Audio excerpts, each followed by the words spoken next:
Ever wish there was a place to get away from the noise and bustle of the city? Meet your national forest roadless areas.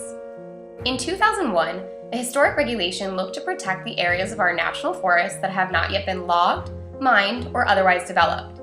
These areas don't have roads. The Roadless Rule intended to keep it that way. The rule protected nearly 60 million acres of old-growth forests, salmon-spawning streams, and wildlife habitat from new road construction. This rule was a balanced proposal. It protected about a third of our national forests as roadless areas, leaving more than half of the forest system available for potential roads and development. It also had exceptions to accommodate public safety and firefighting. The Roadless Rule was the largest federal rulemaking in history, including 600 public meetings nationwide and 28 here in Washington state alone. The rule attracted 1.6 million individual comments, the vast majority of which were in support of roadless protections.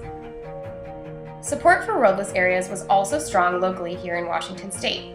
A diverse group of voices, from hunters and anglers to local businesses, as well as faith leaders and tribal leaders, all stood up in support of roadless areas.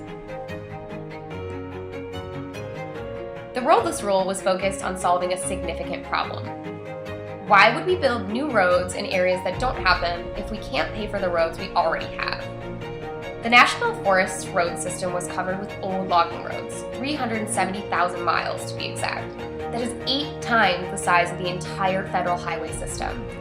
With declining budgets, these roads were not being maintained, with a backlog cost of $3 billion in maintenance. Even worse, as these unmaintained roads deteriorate, they cause erosion and sedimentation, affecting water quality and impacting habitat for salmon. The conservation benefits of protecting roadless areas were obvious.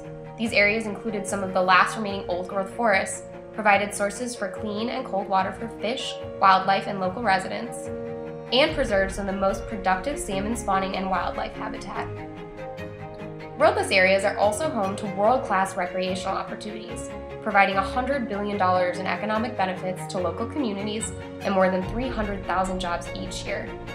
These are places to raft and kayak, mountain bike, and fish. Unfortunately, roadless areas are increasingly coming under attack.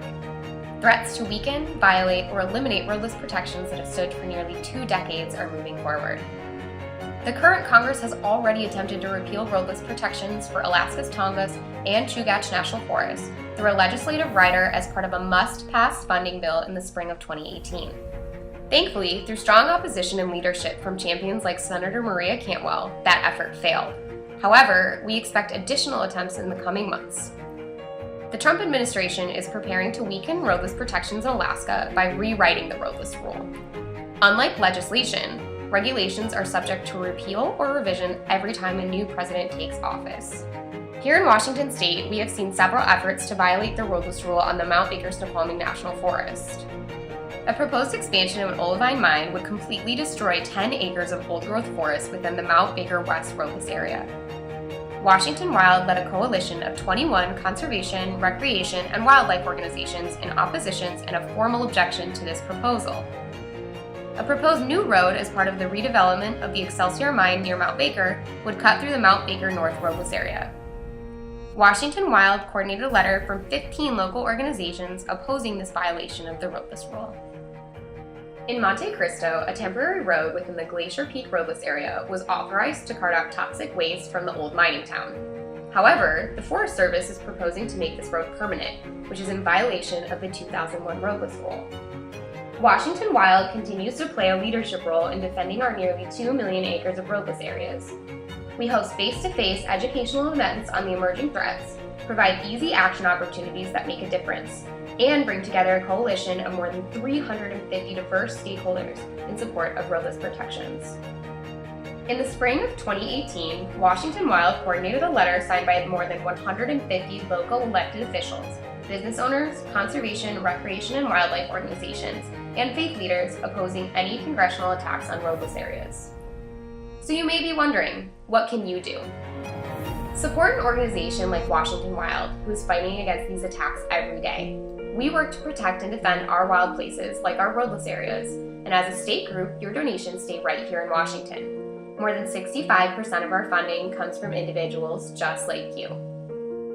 Senator Maria Cantwell has introduced legislation that would permanently protect roadless areas for generations to come. Let her know you support her efforts to move this important legislation forward through Congress.